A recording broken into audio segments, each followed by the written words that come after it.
Ladies and gentlemen, in the high battlegrounds of Baku, Azerbaijan, two worlds collided. One of modern chess, whose representative is Magnus Carlsen. Another, the new generation, the one to take over the chess generations after the modern ceases, whose representative is Gukesh D. Minute after minute, move after move, the pressure rises. The position becomes more tense until one moment, boom, Magnus breaks through. And finally, a decision is made. Magnus' legacy wins versus the new uprising. Ladies and gentlemen, this is Magnus versus Gukesh, 2023 World Cup. Now let's dive right into it.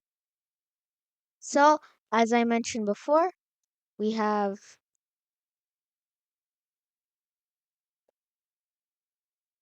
um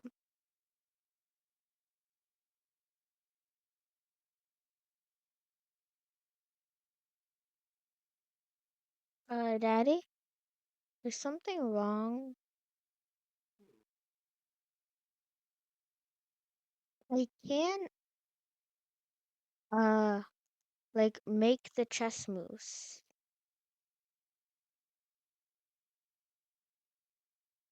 Like it defaults to an arrow or some sort of shape or whatever. Where is the editor?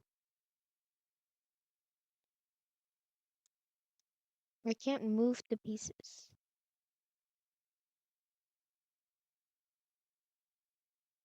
Okay. See, you have, Can I just edit out this part? yeah. See, this one you have to do like this, okay? Okay. If you put that, then Control Shift D, right? Okay. And now, oh wait, move.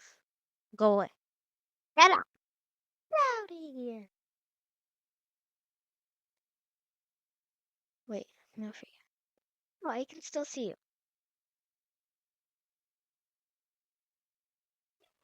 Here. And now, let's dive right into it. So, as I was saying earlier, this is, well, Gukesh versus Magnus, where Gukesh is India's number one and Magnus is the world's number one. So, this is a pretty exciting matchup, even though it's a bit old. I feel like it's a pretty nice match to learn from because there's a lot of interesting ideas in this game. So, without further ado, let's begin. We have Magnus is black. Sorry, I mixed up the board colors right here. So we have Gukesh starting out with a d4, knight of 6, and bishop to f4. So knight of 6, let's see from Gukesh's perspective, knight of 6 could firstly mean a few things.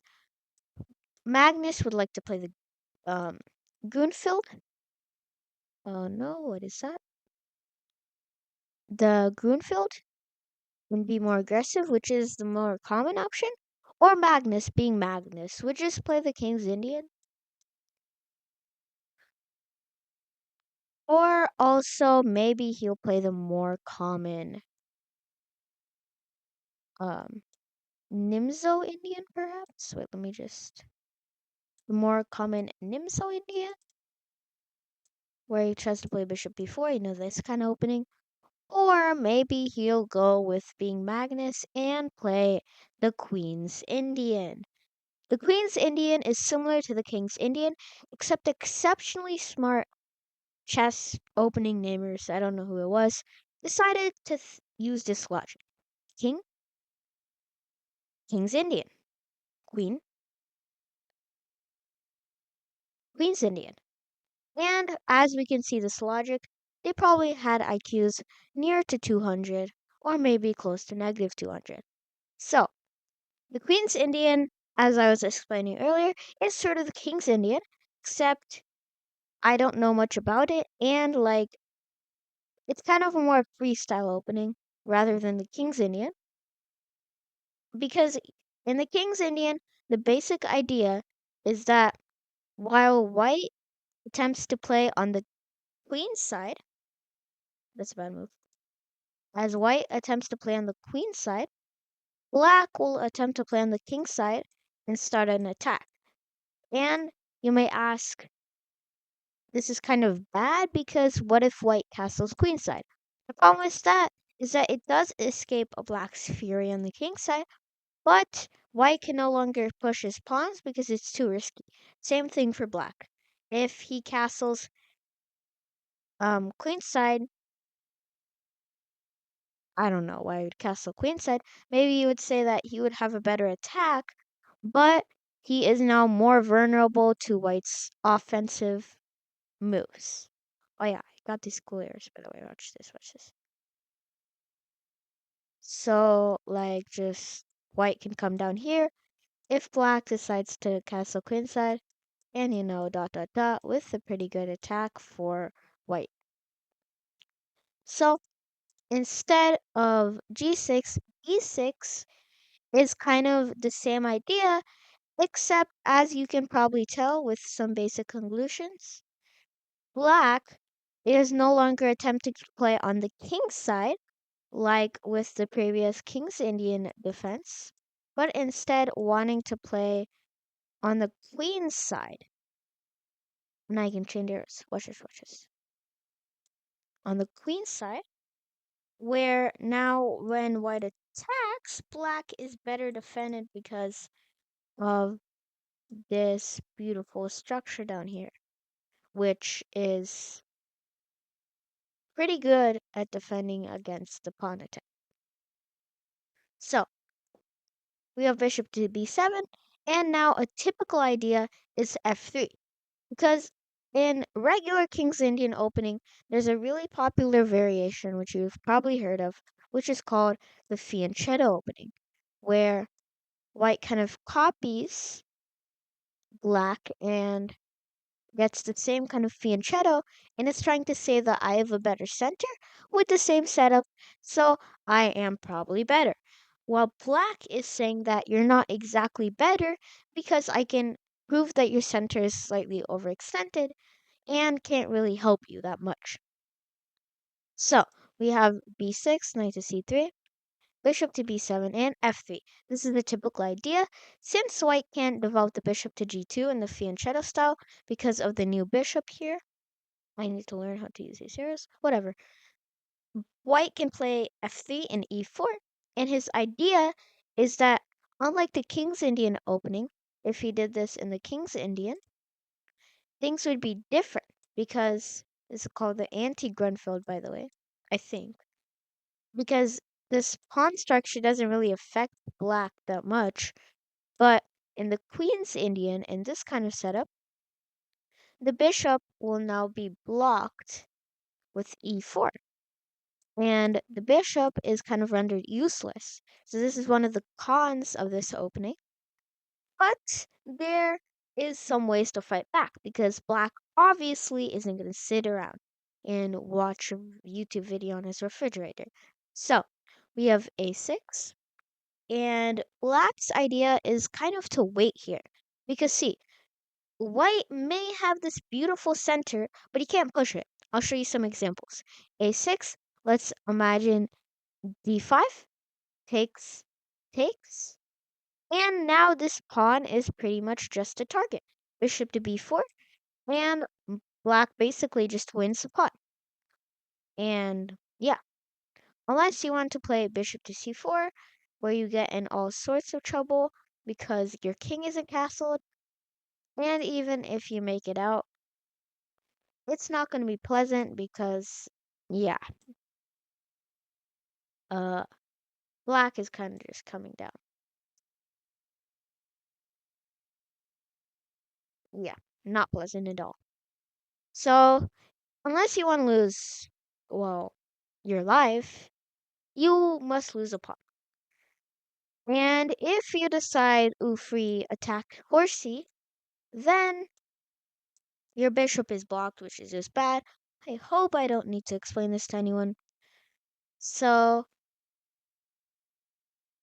a6, and I don't know why he chose a6 as a particular waiting move.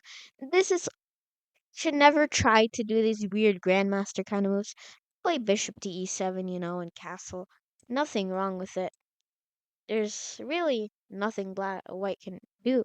Queen to d2 is a common sign that now white is gonna castle king's queenside and gonna launch a whole attack at you. And this is where many people of the King's Indian defense falter, because many people love to attack, but they don't know how to defend. And the saying the best offense is the best defense is offense is incorrect in chess, because maybe in some cases you can counterattack, which a lot of people think is all the time. You need to know how to defend properly. So that's a really important thing you need to learn when you're playing the King's Indian defense.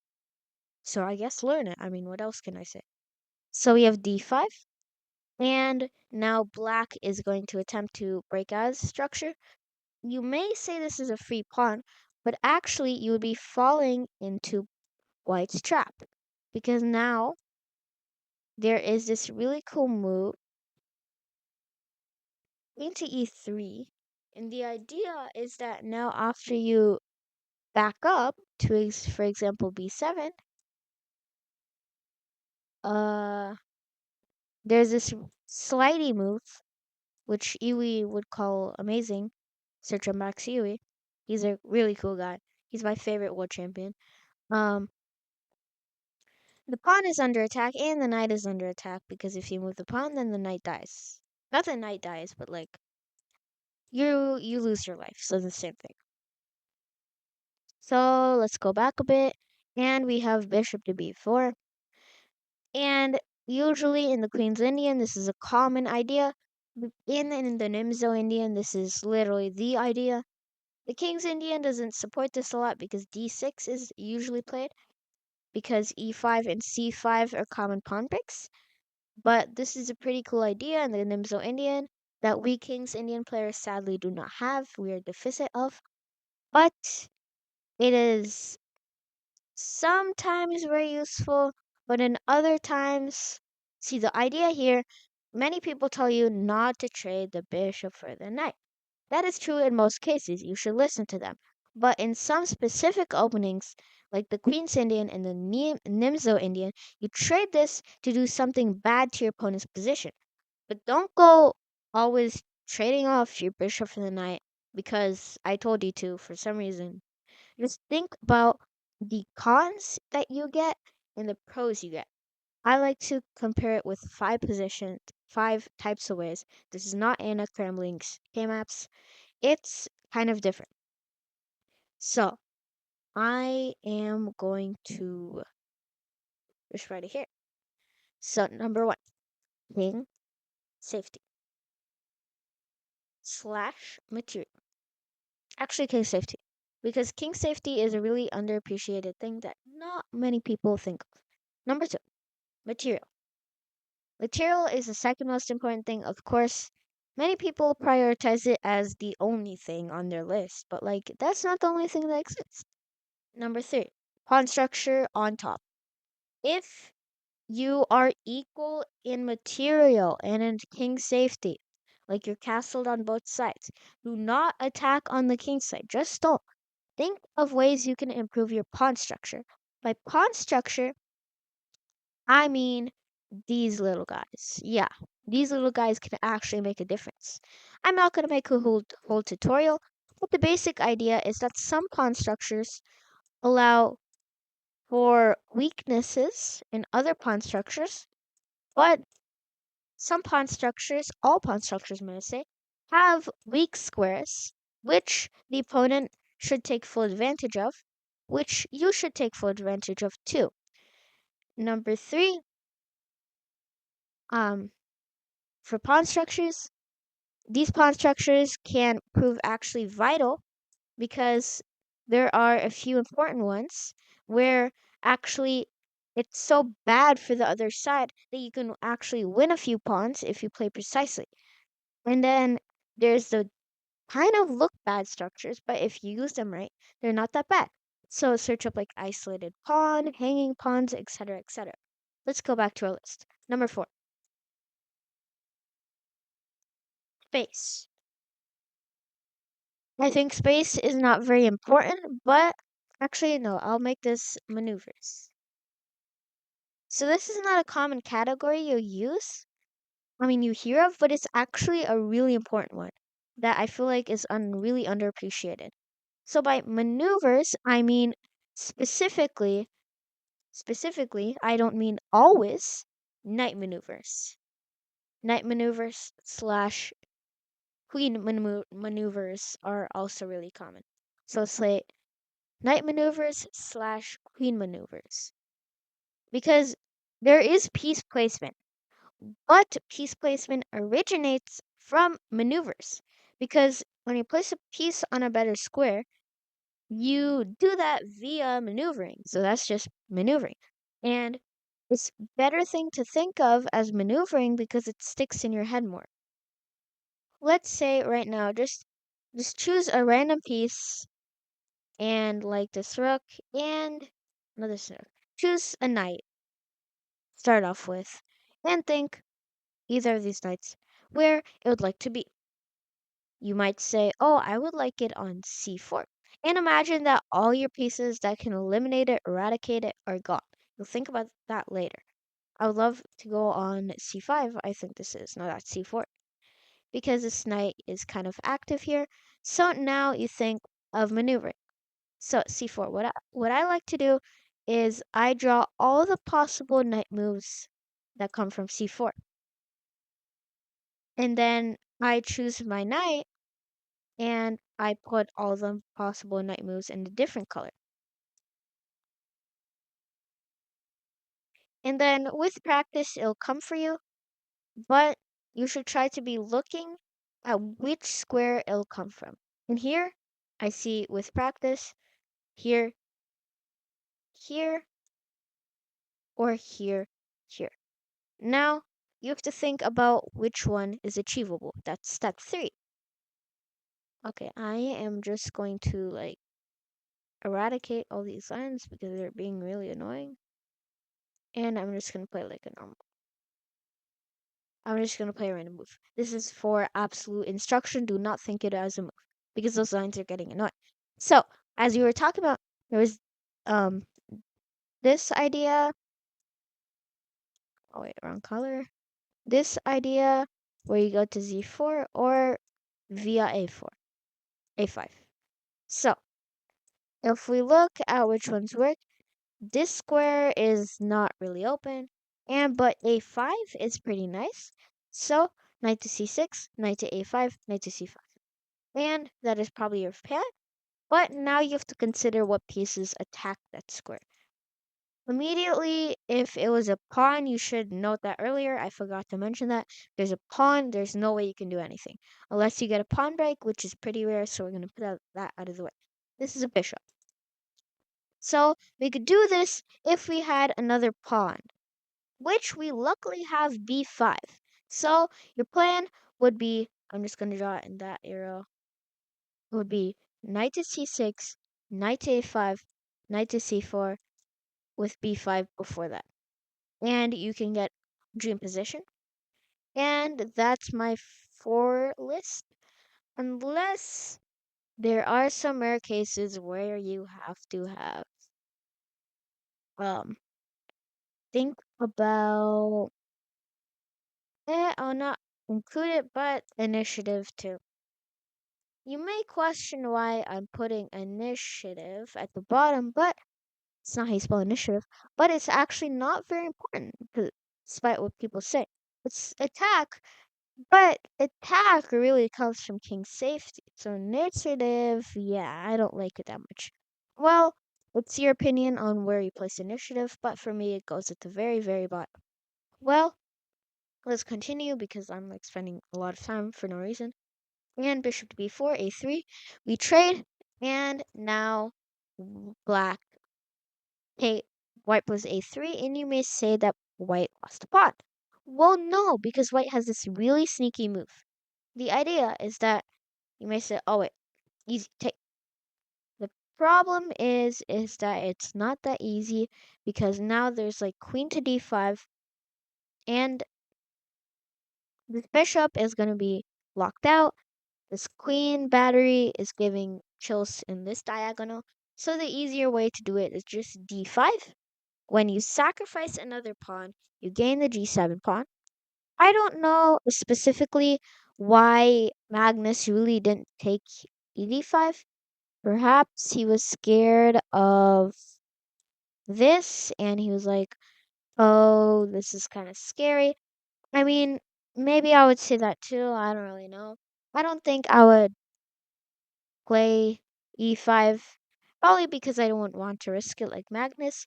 And a simple move is just to take. And g7 isn't scary because queen to f6. And now we enter the endgame.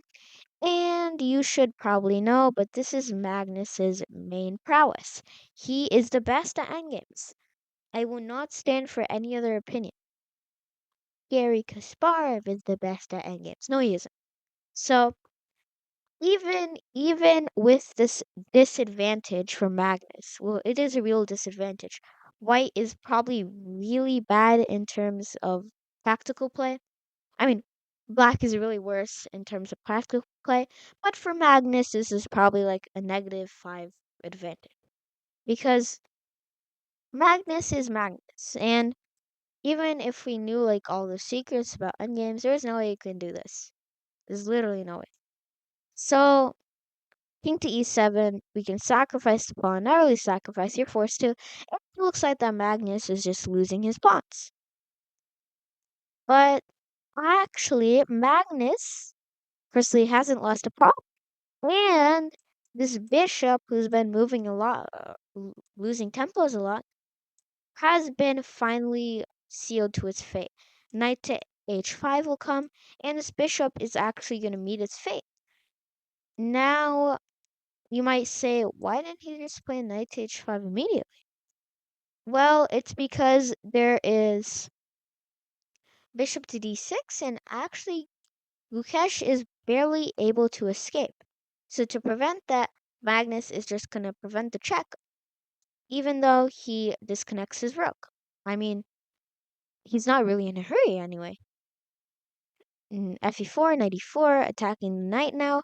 You might ask why he played fe4. Well, it's because if he didn't, this knight is pretty much stuck. I mean, unless you want to play knight to a3, I mean, I'm not complaining, but that's kind of a garbage move. So we have fe4, knight e4, bishop f3, and it looks like Gukesh's bishop pair is activating. It's not really, because after Magnus wins his pawn, looks like Gukesh may have a little bit of counterplay, but this is where Magnus somehow uses his goofy king positioning to his advantage because the c2 pawn is now can take advantage of. And his structure, which he somehow probably knew, like with so much experience, you know really what's going to happen, knows that this kind of structure is perfect against this type of kind of king positioning. King t7. So you might say why I didn't play like, I don't know, here immediately. Well, it's because this is kind of really annoying and nobody should play like this anyway. It's just not a natural move unless there's some real motive. We have knight d4, knight e5, rook e1, rook g4, takes. It looks like Gukesh may be getting back into the game, but actually Magnus is technically just clearly better here. Because even though Gukesh may be trying to hold a draw, you cannot hold a draw. See, Magnus is literally taking full advantage of this weak pawn right here. It's weak because it has no other pawns to protect it, and its protection is pretty low. Because actually, after, why I don't know what that. If you try to protect the pawn here, your activity actually goes really down. You, in fact, lose more relative material, which I'm calling relative material is the amount of material that's active, than if you just lost a pawn. Because this, if you think about it, both these rooks are able to move. But only this rook can really be mobile. This rook is stuck on this file forever. Ring. I don't call him whatever you call it. And but Gukesh has this move, but it doesn't really make a difference. Magnus can simply just be Magnus. He can use his passed pawns and prettily convert the endgame. I mean, I won't even try to explain his endgame skills. They're really sophisticated. I mean, people had made chessable courses on him, to be honest. Like maybe 3 of his games total. They're so complicated. But eventually Gukesh resigns here with yeah, pretty amazing game from Gukesh. I mean, even though he lost the pre-semifinal match, he did play quite a formidable game against Magnus Carlsen. Well, ladies and gentlemen, thank you for watching. Like and subscribe, comment, leave a comment, and see you later. Get out of here.